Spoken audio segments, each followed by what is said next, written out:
दोस्तों इतिहास गवाह है कि हमारा देश भारत कभी भी दुश्मनों से महफूज नहीं रहा है।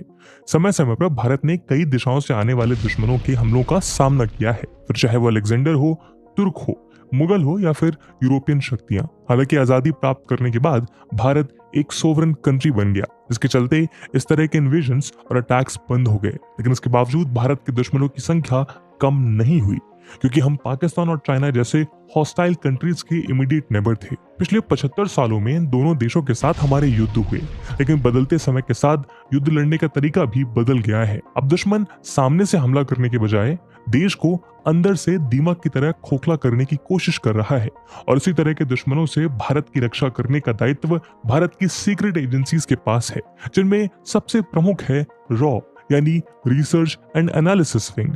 रॉ भारत की प्रीमियर इंटेलिजेंस एजेंसी है, जो अपनी स्ट्रैटेजी, ऑपरेशनल एक्सपर्टीज और नेशनल सिक्योरिटी में योगदान के लिए जानी जाती है। इस एजेंसी को 1968 में स्टैब्लिश किया गया था और ये प्राइम मिनिस्टर ऑफिस के अंडर फंक्शन करते हुए ग्लोबल स्टेज पर भारत के इंटरेस्ट को सेफगार्ड करने में इंपॉर्टेंट रोल निभाती है।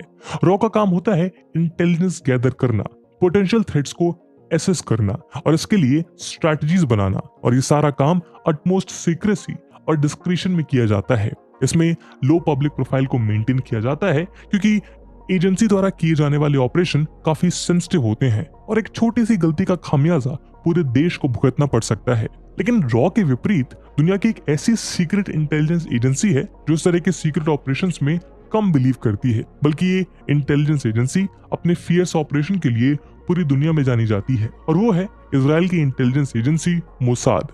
दोस्तों, इजरायली पॉपुलेशन का सालों तक प्रोसिक्यूशन होता रहा, यहाँ तक कि 1948 में एक इंडिपेंडेंट कंट्री बनाने के बाद भी इजराइल के ऊपर खतरे के बादल मंडराते रहे।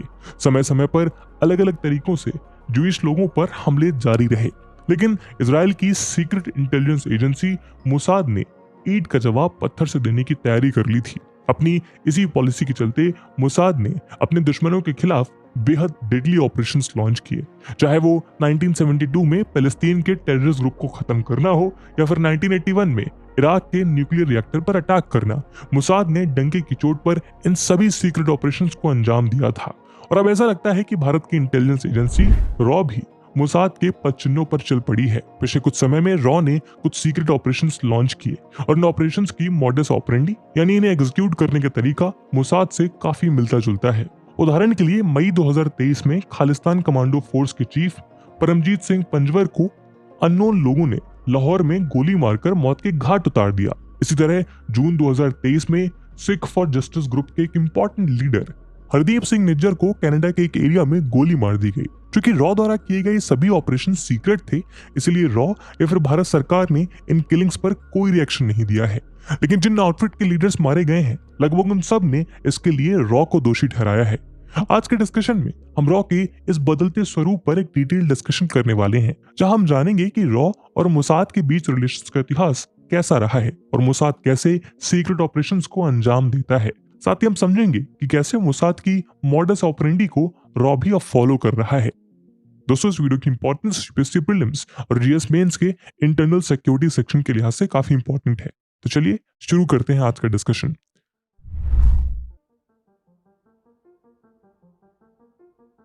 ईयर 1948 में इजराइल ने अपनी इंडिपेंडेंस डिक्लेयर की थी। उस समय इंडिया उन कंट्रीज में से आता था जिन्होंने सबसे पहले इजराइल को एक कंट्री की तरह रिकॉग्नाइज किया, लेकिन इसके बावजूद दोनों देशों के बीच डिप्लोमेटिक रिलेशंस तत्काल प्रभाव से एस्टैब्लिश नहीं हो पाए, और इसमें 44 साल का समय लग गया। ऐसा इसलिए क्योंकि इजराइल का अरब कंट्रीज के साथ पैलेस्टीन को लेकर विवाद चल रहा था, और उस समय की भारतीय सरकार का मानना था कि पैलेस्टीन के ऊपर अरब्स का अधिकार होना चाहिए। साथ ही इंडिया और अरब कंट्रीज के रिलेशंस पर कोई असर न पड़े, इसलिए भी भारत ने इजराइल का सपोर्ट नहीं किया। यहाँ तक कि इंडिया का सपोर्ट गैदर करने के लिए साइंटिस्ट एल्बर्ट आइंस्टीन ने इंडियन पीएम जवाहरलाल नेहरू से रिक्वेस्ट करते हुए 4 पेज का एक लेटर भी लिखा था, लेकिन उन्होंने इस रिक्वेस्ट को सिरे से नकार दिया। हालांकि कई सारी एसोसिएशंस जैसे हिंदू महासभा और आरएसएस खुलकर इजराइल का सपोर्ट कर रहे थे। इन सब के बीच भारत ने 1950 में इजराइल को रिकॉग्नाइज तो कर लिया, लेकिन अभी भी दोनों देशों के बीच रिलेशंस इनफॉर्मल ही रहे। 1968 में रॉ के फॉर्मेशन के बाद तब की Indian prime minister Indira Gandhi ने ये रियलाइज किया कि इंडिया और इजराइल के बीच इनफॉर्मल रिलेशंस को इंटेलिजेंस एजेंसीज के बीच के रिलेशन से कॉम्पनसेट किया जा सकता है। इसलिए इंदिरा गांधी के ऑर्डर्स पर रॉ के फर्स्ट चीफ रामेश्वर नाथ काव ने रॉ और मुसाद के बीच रिलेशंस को कल्टीवेट करना शुरू किया। 1968 में ही रॉ चीफ काव और Mossad director general Mir Ahmad की मीटिंग हुई और इंटेलिजेंस शेयरिंग के साथ साथ ज्वाइंट ऑपरेशंस में कोऑपरेशन को लेकर भी एग्रीमेंट हुआ। उसके बाद पैलेस्टीनियन टेररिस्ट को ट्रैक करना और मारना, वेपन्स और टेक्नोलॉजी का प्रोक्योरमेंट और इंटेलिजेंस शेयरिंग जैसे कोलैबोरेशंस दोनों एजेंसीज के बीच हुई। उदाहरण के तौर पर 1971 के इंडिया पाकिस्तान वॉर में इजराइल ने इंडिया का सपोर्ट किया था। कई रिपोर्ट्स ऐसा बताती हैं कि इजराइल ने सीक्रेटली इंडिया को वेपन्स भी सप्लाई किए थे। इसी तरह 1972 के म्यूनिक ओलंपिक्स में पैलेस्टीनियन टेररिस्ट ने 11 इजरायली एथलीट्स को मार दिया था। उसके बाद इजराइल ने उन्हें लेबनान में ट्रैक करके मार गिराया था। कहा जाता है कि इस ऑपरेशन में रॉ ने मुसाद को लॉजिस्टिकल सपोर्ट दिया था।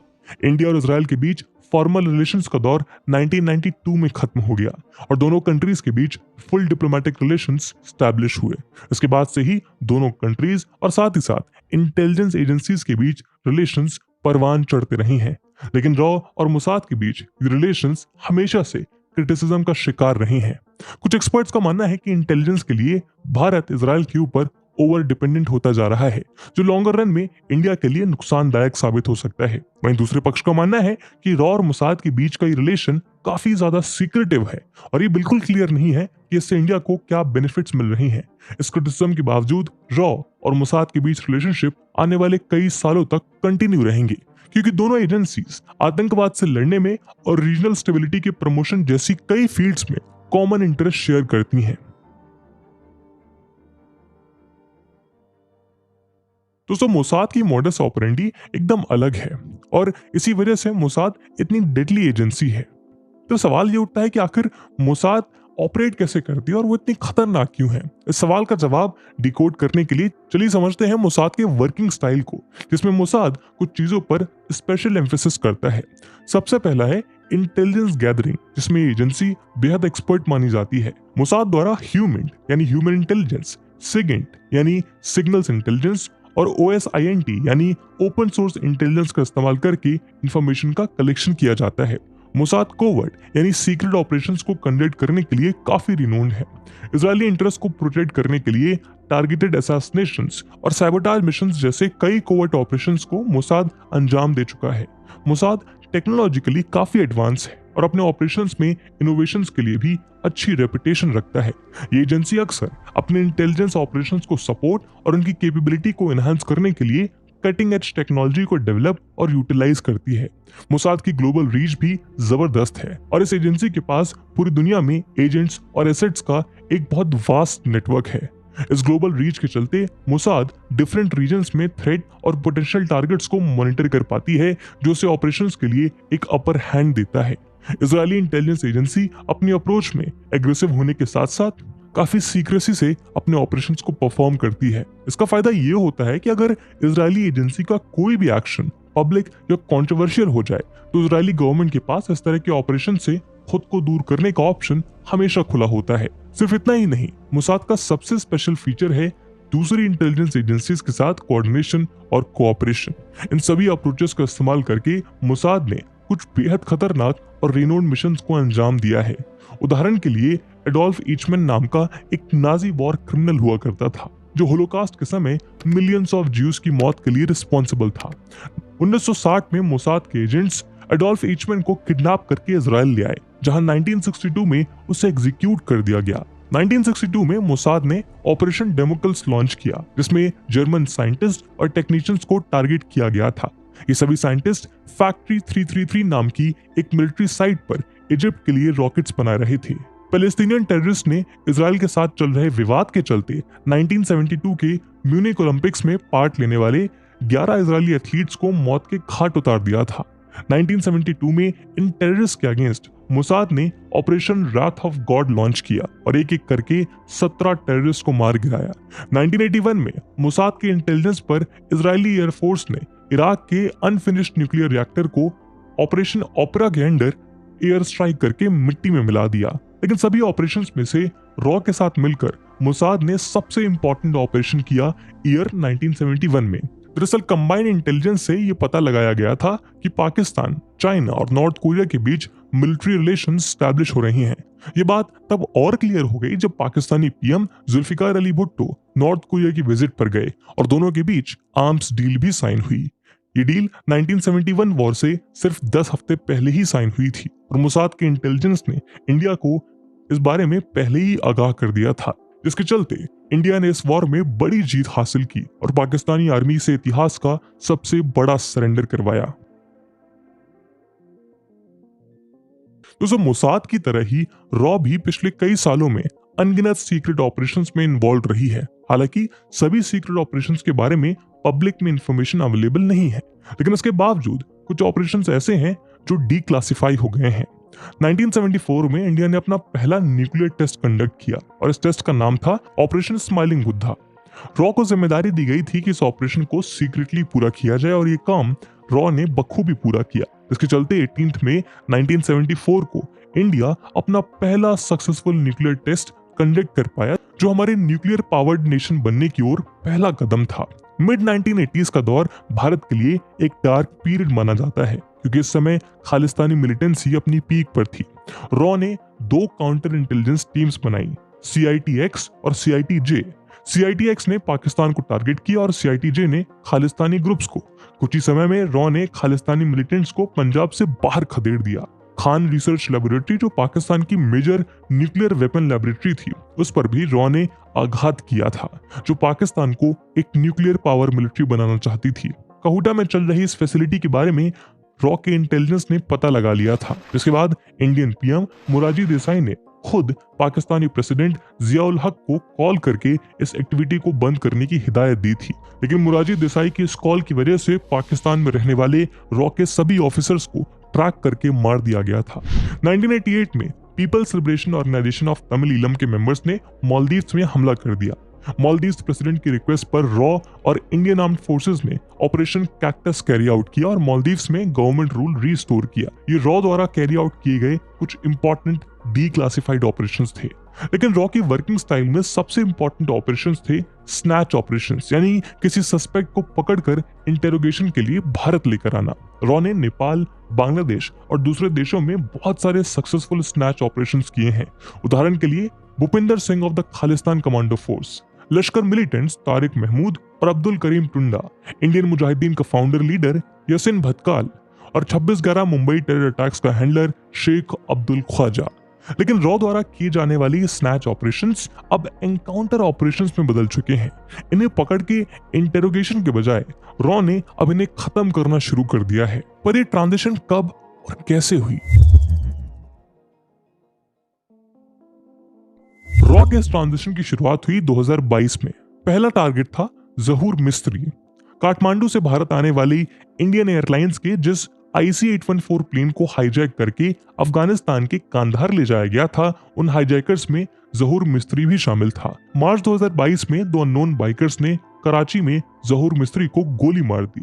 Second target Ripudaman Singh Malik. 23 जून 1985 को कनाडा से लंदन को जा रही एयर इंडिया की एक फ्लाइट को बॉम्ब से उड़ा दिया गया था। इस हमले में सभी 329 पैसेंजर्स की मौत हो गई थी। इस बॉम्बिंग के पीछे तलविंदर सिंह परमार नाम का एक मास्टरमाइंड था, जिसमें उसके साथ एक क्लोज एसोसिएट रिपुदमन सिंह मलिक भी शामिल था। रिपुदमन मलिक बब्बर खालसा टेररिस्ट आउटफिट से भी संबंध रखता था। जुलाई 2022 में यूनाइटेड किंगडम के सरे में रिपुदमन की गोली मारकर हत्या कर दी गई। Third target Harvinder Singh Sandhu.